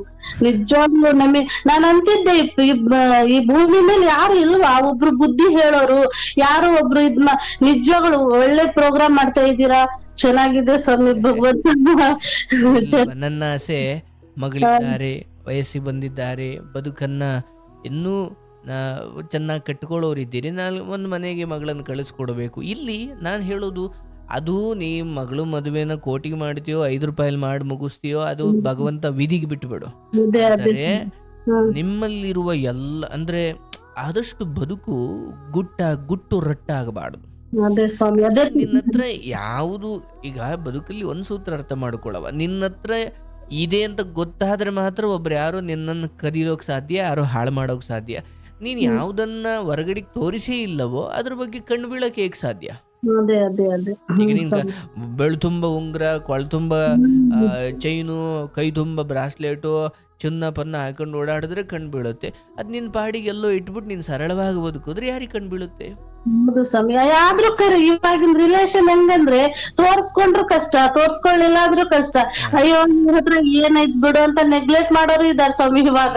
ನಾನು ಹೇಳೋದು, ನೀನ್ ದುಡಿತೀಯ, ನೀನ್ ತಿಂತೀಯ, ನಿನ್ ಬಂಗ್ಲೆನೋ ನಿನ್ನ ಗುಡಿಸ್ಲೋ ನೀನ್ ದುಡಿದು ನೀನ್ ತಿಂತೀಯ, ಯಾರು ನಿನ್ಗೇನು ಕೊಡಬೇಕಾದಿಲ್ಲ. ಈ ತೋರಿಸ್ಕೊಂಡ್ರು ಕಷ್ಟ, ತೋರಿಸ್ಕೊಳ್ದೆ ಹೋದ್ರು ಕಷ್ಟ. ಇದ್ರಲ್ಲಿ ಯಾವುದು ಉತ್ತಮ ಅಂತ ಕೇಳಿದ್ರೆ ನಾನು ಹೇಳೋದವ, ಬರುವಾಗ ಬೆತ್ತಲೆ, ಹೋಗುವಾಗ ಬೆತ್ತಲೆ, ಮಧ್ಯದಲ್ಲಿ ಯಾಕೆ ಈ ಮಟ್ಟಿನ ಆರ್ಭಟ ನಮಗೆ? ಕೇಳಿಸ್ಕೊ, ನಿನ್ನ ಒಡವೆ ಹಣ ಇದನ್ನ ನೋಡಿ ಯಾರೋ ನಿನ್ನನ್ನು ಹೊಗಳ್ತಾರೆ ಅಂದ್ರೆ ಆ ಹೊಗಳಿಕೆ ನಿನಗೆ ಬೇಡವೇ ಬೇಡ. ನೀನ್ ಗುಣ ನೋಡಿ ಯಾರಾದ್ರೂ ಬಂದ್ರ ಅವ್ರು ನಿನ್ ಸಂಬಂಧಿಕರಲ್ದೆ ಹೋದ್ರು ಒಳಗಡೆ ಕೂರ್ಸಿ ಊಟ ಕಳಿಸು ಅಷ್ಟೇ ಸ್ವಾಮಿ. ಈಗ ನೋಡಬ್ಬ, ಯಾವತ್ತಾದ್ರೂ ನನ್ನ ಕೈಯಲ್ಲಿ ಉಂಗ್ರ, ನನ್ನ ಕೊಳ್ಳಲ್ಲಿ ಚೈನ್ ನೋಡಿದ್ಯನವ ನೀನು? ಇಲ್ಲ ಸ್ವಾಮಿ, ನೀವು ಸಿಂಪಲ್ ಬಿಡಿ. ಈಗ ನನ್ನ ಪ್ರಕಾರ ನನ್ನ ತಾಯಿ ಈ ವಿಚಾರದಲ್ಲಿ ನನಗೆ ಬಹಳ ಹಿಂದೆ ಈ ಒಂದ್ ಚೈನ್ ಹಾಕೊಳ್ಳೋ, ಒಂದ್ ಇದ್ ಮಾಡೋ, ಇವತ್ತಿಗೆ ಅವ್ರಿಗೆ ಅರ್ಥ ಆಗಿದೆ, ಇಲ್ಲ ನನ್ನ ಮಗ ಹಂಗೆಲ್ಲ ಹಾಕೊಳ್ಳೋನಲ್ಲ, ಅಂತಿಮವಾಗಿ ಇದೇ ಸತ್ಯ ಅಂತ ಈಗ ಅವ್ರಿಗೆ ಅರ್ಥ ಆಗ್ಬಿಟ್ಟಿದೆ. ಹಂಗಂತ ಅವ್ರು ಹಾಕೊಳ್ತಿದ್ರು ಅಂತಲ್ಲ, ಈ 4 ಜನ ಮುಂದೆ ಚೆನ್ನಾಗಿ ಕಾಣೋ, ಚೆನ್ನಾಗಿರ್ಲಿ ಅಂತ ಪಾಪ ಅವ್ರು ಹೇಳ್ತಿದ್ರೇನೋ. ನಮ್ಮ ಅಜ್ಜಿ ನಮ್ಮಮ್ಮ ಇಬ್ರು ಹೇಳೋರು ನನಗೆ, ಒಂದ್ ಉಂಗ್ರ ಹಾಕಳೆಯ, ಒಂದ್ ಚೈನ್ ಹಾಕಳೆಯ. ನಾನು ಅವರಿಗೆ ಅವತ್ತಿಂದ ಅದೇನೋ ಚಿಕ್ಕ ವಯಸ್ಸಿಂದಲೂ ಅವ್ರಿಗೆ ಇಂಡೈರೆಕ್ಟ್ ಆಗಿ ಹೇಳ್ತಾನೆ ಇದ್ದೆ, ಇಲ್ಲ ಅದಲ್ಲ ಬೇಡ, ಅದು ಒಳ್ಳೇದಲ್ಲ ಅಂತ ಹಿಂಗೆ. ಬಟ್ ಇವತ್ತಿಗೆ ಅವ್ರಿಗೆಲ್ಲ ತುಂಬ ಸ್ಪಷ್ಟವಾಗಿ ಅದು ಅರ್ಥ ಆಗಿದೆ. ಸೊ ನಿಮಗೂ ನಾನು ಹೇಳೋದವ್ವ, ಇವೆರಡರಲ್ಲಿ ಯಾವ್ದು ಆಯ್ಕೆ ಮಾಡ್ಬೇಕು ಸರ್? ಆಯ್ಕೊಳ್ಳಿಲ್ಲ ಅಂದ್ರೆ ದರಿದ್ರ ಥರ ನೋಡ್ತಾರೆ, ಆಯ್ಕೊಂಡ್ರೆ ಕಣ್ಣು ಬೀಳ್ತವೆ. ಯಾವ್ದು ಉತ್ತಮ ನೋಡುವ? ನಿಮ್ಮನ್ನ ಅವ್ರು ದರಿದ್ರ ಅಂತಾರೋ, ನಿಮ್ಮನ್ನ ಅವರು ಕುಬೇರನ್ನ ತಂಗಿ ಮಗಳು ಅಂತಾರೋ, ನನಗದು ಬೇಕಿಲ್ಲ. ನನ್ನ ಮನೆಯಲ್ಲಿ, ನನ್ನ ಬದುಕಲ್ಲಿ ನಾನು ದುಡಿದು ನನ್ನ ಮಕ್ಕಳನ್ನ ಸಾಕ್ತೀನಿ, ನಾನು ಬದುಕು ನಡೆಸ್ತೀನಿ. ಚಿನ್ನ ಆಗಲಿ, ಬಂಗಾರ ಆಗಲಿ, ಅಥವಾ ಇದರದ್ದು ಯಾವುದೇ ಆಗಲಿ ಹೆಚ್ಚು, ಯಾಕಂದ್ರೆ ಮನುಷ್ಯರ ಕಣ್ಣು ಒಳ್ಳೇದಲ್ಲ ತಾಯಿ. ಹಂಗೆ ಅಂದ್ರೆ ನಿಮಗೆ ಹಾಕೊಂಡು ಒಂದು 6 ವರ್ಷ 7 ವರ್ಷ ನಿಮ್ಗೆ ಏನೂ ಅನ್ಸಲ್ಲ. ಆದ್ರೆ ಹಾಗೆ ಕಣ್ಣುಗಳು ಬಿದ್ದು ಅವರು 4 ಕಡೆ ತಪ್ಪು ನಿಮ್ ಬಗ್ಗೆ ಮಾತಾಡಿ, ಅಥವಾ ಕೆಲವೊಬ್ಬರಂತೂ ಅದನ್ನ ತಡೆಯೋಕಾಗದೆ ಏನೇನೋ ವಾಮ ಮಾರ್ಗ ಹಿಡಿದು ಕೆಟ್ಟ ಶಕ್ತಿಗಳನ್ನು ಬಳಸಿ ಹಾಳು ಮಾಡೋಕ್ ಶುರು ಮಾಡ್ತಾರೆ. ಅದಕ್ಕೆ ದೊಡ್ಡವ್ರು ಹೇಳಿದ್ರು, ಎಲ್ಲ ಇದ್ದಾಗಲೂ ಏನೂ ಇಲ್ಲದಂತಿರು, ಏನೂ ಇಲ್ಲದ ದರಿದ್ರ ಪರಿಸ್ಥಿತಿ ಬಂದ್ರು ಎಲ್ಲ ಇದ್ದಂತೆಯೇ ಕಾಣ್ತೀಯ ಜಗತ್ತಿಗೆ ನೀನು. ಯಾಕಂದ್ರೆ ಎಲ್ಲ ಇದ್ದಾಗಲೂ ನೀನು ಹಂಗೆ ಇದ್ದೆ, ಹೌದು ಏನೋ ಹಣೆ ಬರು ಕೆಟ್ಟು ದರಿದ್ರ ಸ್ಥಿತಿಗೆ ಬಂದರೂ ಕೂಡ ಜನ ಅಂತಾರೆ, ಅಯ್ಯೋ ಇವನ್ಗೇನು ದರಿದ್ರ ಬಂದಿಲ್ಲಪ್ಪ, ಯಾಕಂದ್ರೆ ಅವ್ನು ಇದ್ದಾಗಲೂ ಏನೂ ಹಾಕೊಂಡಿಲ್ಲ ಅಂತ. ಹೌದು ಸ್ವಾಮಿ. ಇದ್ದಾಗ ಮೆರೆದ್ಬಿಟ್ಟು ಏನೋ ಕೆಟ್ಟಗಾಲ ಬಂದಾಗ ಅರ್ಧೋಗಿರೋ ಅಂಗಿ ಇಟ್ಕೊಂಡು ಓಡಾಡಿದ್ರೆ, ನೋಡು ಇದ್ದಾಗ ಮೆರ್ದ, ಬಿಡ್ತದ ವಿಧಿಯೇ ನೋಡಿ ಆಯ್ಕೊಂಡ್ ತುಳಿತೈತೆ, ಅದಕ್ಕೆ ಇದ್ದಾಗ ಮೆರಿಬಾರ್ದು ಅನ್ನೋದು ಅವರೇ ಮಾತಾಡ್ತಾರೆ. ಹೌದು ಸ್ವಾಮಿ. ಹಾಗಾಗಿ ಯಾವುದು ಉತ್ತಮ? ಸಂಬಂಧಿಕರು ನಿನ್ನನ್ನು ಭಿಕ್ಷುಕ ಅಂದ್ಕೊಳ್ಳಿ, ಏನು ತೊಂದರೆ ಇಲ್ಲ. ಅವ್ರು ನಿನ್ನನ್ನು ಶ್ರೀಮಂತರು ಅಂದ ಮಾತ್ರಕ್ಕೆ ನಿನ್ಗೇನೂ ಸಿಗಲ್ಲ, ಅಥವಾ ಅವ್ರು ನಿನ್ನನ್ನು ದರಿದ್ರ ಅಂದ ಮಾತ್ರಕ್ಕೇನೋ ನಿನ್ನ ಮನೆ ಹಾಳಾಗಲ್ಲ. ನಾವು ಎಷ್ಟು ಆರಾಮ್ಸೆ ಇರ್ತೀವೋ, ಆರಾಮಾಗಿ ಸರಳವಾಗಿ ಇರ್ತೀವಲ್ಲ, ಮೈ ತುಂಬ ಬಟ್ಟೆ, ಮುಖ ತುಂಬ ನಗು, ಇದಕ್ಕಿಂತ ದೊಡ್ಡ ಆಭರಣ ಇಲ್ಲವ. ಇನ್ನೇನೇ ನಿನ್ನ ಮನೇಲಿ ಒಡವೆ ವಸ್ತು ಇದ್ರು ಬ್ಯಾಂಕಲ್ಲೋ ಮನೆಯಲ್ಲೋ ಎಲ್ಲೋ ಸೇಫಾಗಿ ಮಡಗಿ ಕಷ್ಟ ಕಾಲಕ್ಕೆ ಬೇಕಾಗುತ್ತೆ. ಅಷ್ಟು ಬಿಟ್ಟರೆ ನಾವು ಸರಳವಾಗಿ, ನೀವು ಬರಬೇಕಾದ್ರೆ ತಾಯಿ ಗರ್ಭದಿಂದ ಖಾಲಿ, ಇನ್ನು ಗುಂಡಿ ಒಳಿಕೆ ಹಾಕ್ಬೇಕಾದ್ರೂ ಉರ್ದಾರ ಇದ್ರು ಬಿಚ್ಬಿಟ್ಟು ಮ್ಯಾಕೆಸ್ತು ಬರೀ ಹೆಣ ಮಾತ್ರ ಗುಂಡಿ ಒಳಿಕೆ ಹಾಕ್ತಾರೆ. ಹೌದು ಸ್ವಾಮಿ. ಹಾಗಾಗಿ ಯಾವುದು ಸತ್ಯವೋ ಅದನ್ನು ಅರಿತು ಬದುಕೋಣ. ಇರಲಿ, ನಿಮ್ಮ ಅಣ್ಣ, ನಿಮ್ಮ ತಮ್ಮ, ನಿಮ್ಮ ತವ್ರ ಮನೆ ಕುರಿತು ಯಾವುದೇ ಅಪಸ್ವರ ಬೇಡ. ಆದರೆ ಲೋಕ ಇರೋದೇ ಹಾಗೆ, ಚೆನ್ನಾಗಿ ಹಣ್ಣು ಕಾಯಿ ಎಲೆ ಚೆನ್ನಾಗಿ ಸೊಂಪಾಗಿ ಬೆಳೆದಿರುವ ಮರದ ಮೇಲೆ ಬಂದು ಅಕ್ಕಿ ಪಕ್ಷಿಗಳು ಗೂಡು ಕಟ್ತವೆ. ಅದು ಒಣಗೋಗಿ ಏನೂ ಇಲ್ಲ, ಬರದಾಗ ನಿಂತಿದೆ, ಕಡ್ಡಿಯಾಗಿ ನಿಂತಿದೆ ಅಂದ್ರೆ ಅಲ್ಲಿ ಒಂದು ಹಕ್ಕಿನೂ ಸುಳಿಯಲ್ಲ ಆ ಕಡೆಗೆ.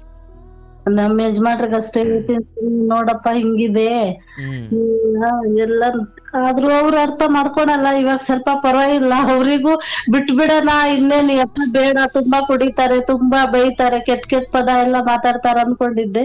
ಇನ್ನ ಮಕ್ಕಳಿದಾರಲ್ಲ ಸ್ವಾಮಿ, ಇನ್ನೇನ್ ಮಾಡೋದು, ಎಪ್ಪಗ್ ಬಿಟ್ಟು ಇನ್ನ ತಂದೆ ತಾಯಿ ಮನೆಯವ್ರು ಯಾರು, ಅಣ್ಣ ನಮ್ಮೋರಾದ್ರು ಅತ್ತಿಗೆ ನಮ್ಮೋಳ ಅಂತ ಇರ್ಲಿ. ಈಗ ಮಕ್ಳಿದಾವೆ, ಆ ಕಡೆ ಗಮನ ಕೊಡಿ, ಹೋಟ್ಲು ಕೆಲಸ ಚೆನ್ನಾಗಿ ಮಾಡಿ. ಗಂಡಂದ ಅದು ವಿಧಿ ನೋಡ್ಕೊಳ್ಳುತ್ತೆ. ನಿಮ್ಮ ಕೈಲಾದದ್ದನ್ನು ನೀವು ಮಾಡಿದ್ದೀರಾ, ಅದನ್ನು ಮೀರಿಯೂ ಅವರ ಚಟವೇ ಅವರಿಗೆ ಮುಖ್ಯ ಅನ್ನೋದಾದ್ರೆ ಏನ್ ಮಾಡ್ಬೇಕು ಸ್ವಾಮಿ? ಅವ್ರು ಯಾವಾಗ್ಲೂ ನನಗ್ ಬೈತಾನೆ ಇರ್ತಾರೆ. ನಾನ್ ತಂದೆ ತಾಯಿಗಿಂತ ಚೆನ್ನಾಗ್ ನೋಡ್ಕೊಂತೀನಿ, ಆದ್ರೂ ಅವ್ರು ಏನ್ ಬೈಯೋದು, ನಮ್ ಬಗ್ಗೆ ಅಷ್ಟು ಒಳ್ಳೆ ಅಭಿಪ್ರಾಯನೇ ಇರಲ್ಲ. ಏನ್ ಮಾಡ್ತೀವ? ಈಗ ಎಲ್ಲ ಚೆನ್ನಾಗಿರೋ ನಿಮ್ಮ ಅಣ್ಣ ತಮ್ಮ ಇವರೇ ನಿಮ್ಮ ಬಗ್ಗೆ ಸರಿಯಾಗಿ ಮಾತಾಡಲ್ಲ ಅಂದ್ರೆ, ಕುಡಿತ ಅನ್ನುವ ರಾಕ್ಷಸ ಗುಣಕ್ಕೆ ಒಳಗಾಗಿರೋನಿಂದ ಒಳ್ಳೇದು ಹೇಗೆ ನಿರೀಕ್ಷೆ ಮಾಡ್ತೀನಿ ನೀನು? ಬೇಡ. ಅದನ್ನ ಗೌರವ ಇಲ್ಲ, ಅಭಿಪ್ರಾಯ ಇಲ್ಲ ಅನ್ನೋದಕ್ಕಿಂತ ಆತನ ಒಳಗಡೆ ಆತನನ್ನ ಕೆಡಿಸ್ಲಿಕ್ಕೆ ಬೇಕಾದ ಎಲ್ಲ ರಾಕ್ಷಸ ರಸವು ಅಲ್ಲಿ ಹೋಗಿದೆ. ಹಾಗಾಗಿ ನೀವು ಅದನ್ನ ಒಂದು ಆತ್ಮವಾಗಿ, ಅಯ್ಯೋ ಅದೇನ್ ಕರ್ಮ ಮಾಡಿದ್ಯೋ ಓದ್ ಜನ್ಮದಲ್ಲಿ ಹಿಂಗ್ ಅನುಭವಿಸ್ತಾ ಇದೀಯಾ ಅಂತ ಅದನ್ನ ಕರುಣೆಯಿಂದ ನೋಡು. ಅವ್ರ ಬೈಗುಳಗಳು ನಿನಗೆ ನೋವು ಕೊಡಲ್ಲ. ಯಾಕಂದ್ರೆ ನನ್ ಗಂಡ ಹಿಂಗ್ ಮಾಡ್ದನ್ಸ ಅಂತ ಎಲ್ಲಿವರೆಗೂ ಅಂತೀಯೋ ಅದು ದುಃಖ. ಈಗ ಅರ್ಥ ಆಗಿದೆ ಸಾ. ಯಾಕಂದ್ರೆ ನೀವೆಂತ ಅವ್ರನ್ನ ರಿಹ್ಯಾಬಿಗೆ ಸೇರಿಸಿ ಗುರುಗಳ ಹತ್ರ ಕರ್ಕೊಂಡೋಗಿ ಏನೇ ಮಾಡಿ ಅವ್ರ ಹಣೆ ಬರದಲ್ಲಿ ಬೀದಿ ಸುತ್ತಬೇಕು, ಒಂದೊಂದು ತುತ್ತಿಗೂ ಅಲಿಬೇಕು, ಒಂದೊಂದು ಗಾಯ ಅಥವಾ ಹೊಟ್ಟೆ ಉಬ್ರುಕೊಂಡು ಅದು ಇದು ಏನೇನೋ ಆಗಿ ನರಳಬೇಕು ಅಂತ ಇದ್ರೆ ಅದನ್ನ ಯಾರು ತಪ್ಪಿಸೋಕ್ಕಾಗಲ್ಲ. ಹಾಗಾಗಿ ನೀವು ಪರವಾಗಿಲ್ಲ, ಅದನ್ನು ವಿಧಿಗೆ ಬಿಟ್ಟು ನೀವು ದುಡಿಮೆ ಮಾಡಿಕೊಂಡು ಎಷ್ಟು ಬಂದರು ಎಷ್ಟು ಹೋದ್ರು ಎಲ್ಲರ ಮುಂದೆ ಏನೂ ಇಲ್ಲಪ್ಪ, ದೇವರು ಅವತ್ತಿಗೆ ಚೆನ್ನಾಗಿಟ್ಟಾನೆ ಅಂದ್ಕೊಂಡೇ ತಗ್ಗಿ ಬಗ್ಗಿ ಇರಬೇಕೆ ಹೊರತು ಇದ್ದಾಗ ದಾನಶೂರ ಕರ್ಣನಂತೆ ಕೊಟ್ಟುಬಿಡೋದು. ಆಮೇಲೆ ಜನ ಬದಲಾಗ್ಬಿಟ್ಟಾಗ ಅಯ್ಯೋ ನನ್ನಿಂದ ಉಪಕಾರ ಪಡೆದಿವೋ ತಿಂಗ ಆಗ್ಬಿಟ್ರಲ್ಲ, ಅದು ಹಂಗೇನವ? ತುಂಬಾ ಜನ ಹಂಗೆ. ಹಾಗಾಗಿ ಸ್ವಲ್ಪ ಆಪತ್ತು ಕಾಲದ ಧನ ಅಂತ ಕೂಡಿಟ್ಕೊಳ್ಬೇಕು. ಮಕ್ಕಳಿಗೋ ಗಂಡನಿಗೋ ಅದು ಬಿಟ್ರೆ ನಿಮ್ಮ ಸಂಸಾರದ ರಹಸ್ಯಗಳನ್ನ ಗುರುವಿನ ಬಳಿ ಬಿಟ್ರೆ ಇನ್ಯಾರಿಗೂ ಅದನ್ನು ಹೇಳ್ಕೊಳ್ಳೋದು. ಯಾಕಂದ್ರೆ ಯಾರಿಗೆ ಹೇಳಿ ಆದ ಮೇಲೆ ಅದರಿಂದ ಏನೋ ಒಳ್ಳೆ ದಾರಿ ತೋರಿಸ್ತಾರೆ ಅವ್ರಿಗೆ ಹೇಳಬೇಕೆ ಹೊರತು ಅದು ಗೊತ್ತಾದ ಮೇಲೆ ಷಡ್ಯಂತ್ರ ಮಾಡೋರಿಗೆ ಹೇಳಿದ್ರೆ ಹಾಳಾಗ್ತೀರ. ಇರ್ಲಿ, ನಿಮ್ಮ ಹೋಟ್ಲಿಗೆ ಒಳ್ಳೇದಾಗ್ಲಿ. ನೋಡಿ, ಒಂದು ಹೆಣ್ಮಗಳಾಗಿ ಎಷ್ಟು ಎಲ್ಲ ಮನ್ಸಲ್ಲಿ ನೋವು ಇಟ್ಕೊಂಡ್ರು ಮಕ್ಕಳಿಗೋಸ್ಕರ ದುಡಿತಾ ಇದೆಯವ, ಇಂಥ ಗಂಡನ ಕಟ್ಟಿಕೊಂಡು ಬದುಕನ್ನ ಸಂಘರ್ಷದಲ್ಲಿ ಬದುಕ್ತಾ ಇದೆಯಾ. ಆದರೆ ನನ್ನ ಆಸೆ ಆ ಮಕ್ಕಳಿಂದ ನಿಮಗೆಲ್ಲ ನೆಮ್ಮದಿ ಸುಖ ಸಿಗಲಿ. ಹಾಗೆ ನಿಮ್ಮ ತವರು ಮನೆಯವರು ಮುಂದೆ ನಿಮ್ಮ ಮಕ್ಕಳು ನಿಮ್ಮ ಆದಿಯಾಗಿ ಅವರಿಗೆ ಸರಿಸಮಾನವಾಗಿ ಬದುಕುವ ಕಾಲ ಬರಲಿ. ಅದೇನೇ ಬರಲಿ, ಕೃಷ್ಣನ ಧ್ಯಾನ ಅಂತಿಮವಾಗಿ ಅದೇ ಸತ್ಯ. ಯಾಕಂದರೆ ಇವೆಲ್ಲ ಬರ್ತವೆ ಹೋಗ್ತವೆ, ಹಣ ಬರುತ್ತೆ ಹೋಗುತ್ತೆ, ರಾಜ್ಯ ಕೋಶ ಸಂಪತ್ತು ಆಸ್ತಿ ಅಂತಸ್ತು ಎಲ್ಲ ಬರ್ತವೆ ಹೋಗುತ್ತವೆ. ಅಂತಿಮವಾಗಿ ಅವೆಲ್ಲ ನಮಗೆ ಬದುಕೋಕೆ ಬೇಕೇ ಹೊರತು ಅದೇ ಬದುಕಲ್ಲ. ಯಾಕಂದ್ರೆ ನಾವು ಹೋಗ್ಬೇಕಾದ್ರೆ ತಗೊಂಡು ಹೋಗಲ್ಲ. ಏನೋ ನಮ್ಮ ಎತ್ತ ಮಕ್ಕಳಿಗೆ ನಾಳೆ ದಿನ ಒಂದು ದಾರಿ ತೋರಿಸ್ಲಿಕ್ಕೆ ನಾವು ಹೋಗೋಕ್ಕಿಂತ ಮುಂಚೆ ಅವ್ರನ್ನ ಗೂಡೊಳಗಡೆ ಕೂರಿಸ್ಬಿಟ್ಟು ಇಲ್ಲಿಂದ ಆಚೆಗೆ ನಿಮಗೆ ಬೇಕಾದಂಗೆ ನೀವು ಮಾಡಿಕೊಟ್ರಪ್ಪ ಅಂತ ಹೇಳಿ ಹೋಗ್ಲಿಕ್ಕೆ ಸ್ವಾಮಿ. ಅಲ್ವಾ? ಆಯಿತು, ಯಾರು ನಿನ್ನ ಮುಂದೆ ಚೆನ್ನಾಗಿರಲಿ, ಯಾರು ನಿನ್ನ ಮುಂದೆ ಕೆಟ್ಟು ಹೋಗಲಿ, ಚೆನ್ನಾಗಿರೋದು ಬೇಡ, ಕೆಟ್ಟೋಗಿರೋದು ಬೇಡ. ಅವ್ರು ನಮ್ಮ ಅಣ್ಣ, ಅವ್ರು ನಮ್ಮ ತಮ್ಮ, ಯಾವತ್ತಿದ್ರು ಅವ್ರ ಅಷ್ಟೇ. ಆದರೆ ನಾನೊಬ್ಳು ಸಂಸಾರ ಮಾಡೋರಾಗಿ, ಒಬ್ಬರು ಗೃಹಿಣಿಯಾಗಿ ನನ್ನ ಬುದ್ಧಿ ನಾನು ಕಲ್ತ್ಕೊಳ್ಬೇಕು. ಸ್ವಾಮಿ. ಕೊಟ್ಟೆ ಇದ್ದಾಗ ಕೊಡೋಕೆ ಶಕ್ತಿ ಬೇಕಿಲ್ಲವಾ, ಇಲ್ದಾಗ ಕೇಳೋಕೆ ಶಕ್ತಿ ಬೇಕು. ಇದ್ದಾಗ ಇರ್ದು ಕೊಟ್ಬಿಟ್ಟೆ, ಹೌದು ಸ್ವಾಮಿ. ತಗೋ ಅಯ್ಯೋ ನಮ್ಮ ತುಂಬಾ ಒಳ್ಳೆಯವಳಂತ ಮಾಡಿದ್ದೆಲ್ಲ ಇವಾಗ ನನ್ ಬೆಲೆ ನನಗೆ ಗೊತ್ತಾಯ್ತು ಇವಾಗ. ಅದೇ ಇಲ್ದಾಗ ಹೋಗಿ ಕೇಳಕ್ಕೆ ನೋಡು. ಇವಾಗ ಗೊತ್ತಾಗ್ತಾ ಇದೆ ಸ್ವಾಮಿ. ಇವಾಗ ಅದಕ್ಕೆ ಕೊಡ್ಬೇಕು, ಕೊಡಬಾರ್ದು. ಏನಂತಿದ್ದೆ, ದುಡ್ಡಿದ್ರೆ ನಮಗ್ ಹೆಲ್ಪ್ ಆಗಲ್ಲ, ಬೇರೆಯವ್ರಿಗೆ ಹೆಲ್ಪ್ ಆಗ್ತಿದ್ ಬಿಡಿ, ಅವ್ರು ತಗೊಳ್ಳಿ ಅಂತಿದ್ದೆ ಸ್ವಾಮಿ. ಅಕ್ಕಿ ಇಲ್ಲ ಪಾಪ, ಹೋಗ್ಲಿ ಬಿಡಿ, ದುಡ್ಡಿದ್ರೆ ಅವ್ರು ತಿನ್ಲಿ ತಗೊಳ್ಳಿ, ನಾನ್ ಸುಮ್ನೆ ಮನೇಲಿ ಇಟ್ಕೊಂಡು ಏನ್ ಮಾಡ್ಬೇಕು ದುಡ್ಡು, ಆ ತರಾನು ಹೆಲ್ಪ್ ಮಾಡಿದೀನಿ ಸ್ವಾಮಿ ಎಷ್ಟೋ ಜನಗಳಿಗೆ. ವ್ಯವಹಾರ ಚಂದವ, ಆದ್ರೆ ತೀರಾ ಒಳ ಸಂಬಂಧಗಳಲ್ಲಿ ಯಾರಿಗಾರು ದುಡ್ಡು ಕೊಡ್ಬೇಕು ಅಂದಾಗ ಕೊಡ್ಬೇಕಾದ್ರೆ ಅವ್ರ 10 ಕೇಳಿದ್ರೆ 3 2 ಕೊಟ್ಟು 5 ಕೊಟ್ಟು ಸುಮ್ನೆ ಆಗ್ಬೇಕು. ಯಾಕಂದ್ರೆ ನೀವು ವಾಪಸ್ಸು ಬೈದೋ ಬಡ್ದೋ ಕೇಳಕ್ ಆಗಲ್ಲ ಅಲ್ಲಿ, ಅಲ್ವಾ? ಆಯ್ತು, ಎಲ್ಲ ಚೆನ್ನಾಗುತ್ತೆ, ಏನು ಹಿಂಗೆ ಇರಲ್ಲ, ಮತ್ತೆ ಬೆಳಕು ಬರುತ್ತೆ, ಮತ್ತೆ ನಿನ್ನ ಮಕ್ಕಳ ಆದಿಯಾಗಿ ಎಲ್ಲ ನೀವು ಚೆನ್ನಾಗಿರ್ತೀರ. ಬಂದಿರುವ ಕೆಲಸವನ್ನ, ಸ್ವಂತ ಕೆಲಸ, ಯಾರ್ದೋ ಮನೆಗೆ ಹೋಗಿ ಬೈಸ್ಕೊಂಡು ದುಡಿಯೋದಕ್ಕಿಂತ ನಿನಗೆ ದೇವರು ಒಂದು ದಾರಿ ಮಾಡಿಕೊಟ್ಟಿದ್ದಾನೆ. ಯಾರ ಸವಾಸನೂ ನನಗೆ ಬೇಡ ಅನ್ಕೊಂಡು ಚೆನ್ನಾಗಿ ದುಡಿ, ಅಲ್ಲೇ ನಿನ್ನ ಬದುಕು ಅಕ್ಷಯ ಪಾತ್ರೆ ಆಗುತ್ತೆ, ಎಲ್ಲ ಒಳ್ಳೇದಾಗುತ್ತೆ. ಇರ್ಲಿ ಸ್ವಾಮಿ, ನಿಮ್ಮ ಆಶೀರ್ವಾದ ಮಕ್ಕಳ ಮೇಲೆ ನಿಮ್ಮ ಆಶೀರ್ವಾದ ಇರ್ಲಿ. ಅದೇ ದೊಡ್ಡ ಮಗಳಿಗೆ ಏನೋ ಕೆಲ್ಸನೇ ಕರೆಕ್ಟ್ ಆಗಿ ಸಿಗ್ತಾ ಇಲ್ಲ. ಯಾಕೆ ಮನೇಲಿ ಕಸ ಗೀಸ ಗುಡ್ಸೋದ್ ಕೆಲಸ ಕಳಿಸ್ಬಿಡು. ಅದ್ನೇ ಹೋಟ್ಲಲ್ಲಿ ಬಂದ್ ಮಾಡಿದ್ರು ಮಾಡಲ್ಲ ಸ್ವಾಮಿ. ನಾನು ಓದಿದ್ದೀನಿ, ಹೋಟ್ಲಲ್ಲಿ ಬಂದ್ ಬಾಜು ತೊಳಿಬೇಕಾಗ್ತದೆ. ಅಯ್ಯೋಯ್ಯೋ, ಹೌದಾ? ಹೌದು ಸ್ವಾಮಿ. ಆಯ್ತು, ಆ ಮಗಳಿಗೂ ಏನೋ ಒಂದು ಕೆಲಸ ಸಿಗ್ಲಿ, ಒಳ್ಳೇದಾಗ್ಲಿ. ಬಟ್ ಅಂದ್ರೆ ಈಗ ಮತ್ತೆ ನೀನ್ DC ಆಗವ, ಗಂಡನ ಮನೇಲೂ ಕಸ ಗುಡಿಸ್ಲೇಬೇಕಲ್ಲ, ಮತ್ತೆ ಓದಿದ್ ನಿಂತ ಕಸ ಗುಡ್ಸಂಗಿಲ್ವಾ ನೀನು? ಈ ವಿಚಾರದಲ್ಲಿ ಸ್ವಲ್ಪ ಬೈದಾದ್ರೂ ಸರಿ, ಬುದ್ಧಿ ಕಲ್ಸು. ಇಲ್ಲ, ಮಕ್ಕಳು ಒಳ್ಳೆಯವರಿದ್ದಾರೆ ಸ್ವಾಮಿ, ಏನು ಎಲ್ಲದ್ರಲ್ಲೂ ಅದ್ಭುತ. ಅದು ನಾನು ಇಷ್ಟು ಓದಿದ್ದೀನಿ ಅಲ್ಲಿ ಗುಡಿಸ್ಲ ಅಂದ್ರೆ ಕತೆ ಅಂತ. ಅಂದ್ರೆ ಪರಿಸ್ಥಿತಿ ಹೆಂಗ್ ಒದಗಿ ಬರ್ತವೆ ಅಂದ್ರೆ, ಕಸ ಅಲ್ಲ, ಬಾತ್ರೂಮ್ ತೊಳೆಯಕ್ಕೂ ನಾನು ರೆಡಿ ಇರ್ಬೇಕು, ಅದೇ ಬದುಕು. ಅದನ್ನು ಹೇಳ್ಕೊಡು. ಓದ್ ಮನೆಯಲ್ಲಿ ನಿನ್ನ ಮಗಳು ನೋಡಕ್ ಚೆನ್ನಾಗ್ ಅವ್ರೆ, ಒಳ್ಳೆ ರೀತಿ ಇದ್ದಾರೆ ಅಂತ ಬರೀ ಅದ್ ನೋಡ್ಕೊಂಡ್ ಕೂತ್ಕೊಳ್ಳಲ್ಲವ, ಅಂದ ನೋಡ್ಕೊಂಡು ಯಾರು ಡೈಲಿ ಕೂತ್ಕೊಳ್ಳಲ್ಲ. ಕಸ ಗುಡಿಸ್ತಾಳ, ನೆಲ ಒರೆಸ್ತಾಳ, ಬಟ್ಟೆ ಒಗಿತಾಳ, ಎಲ್ಲರ ಜೊತೆ ಚೆನ್ನಾಗವಳ, ಇದನ್ನೇ ನೋಡೋದು. ಹೌದು ಸ್ವಾಮಿ. ಆಯ್ತು, ಅದೇ ಹೇಳ್ಕೊಡು. ಒಳ್ಳೇದಾಗ್ಲವ, ಶುಭವಾಗ್ಲಿ, ನಿನ್ ಹೋಟ್ಲು ಚೆನ್ನಾಗಾಗ್ಲಿ.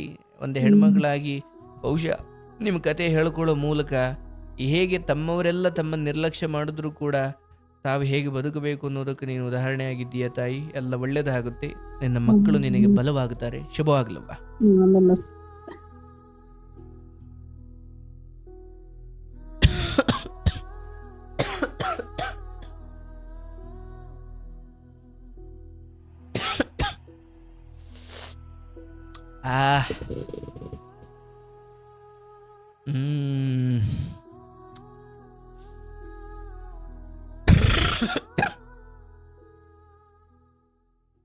ನೋಡಿ, ಭಾಳ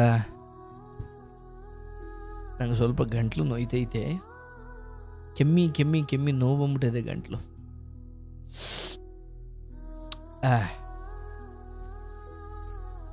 ಒಳ್ಳೇದಾಗ್ಲವ್ವ, ನಿಮ್ಮ ಮಗಳಿಗೂ ಒಳ್ಳೇದಾಗಲಿ, ಶುಭವಾಗಲಿ.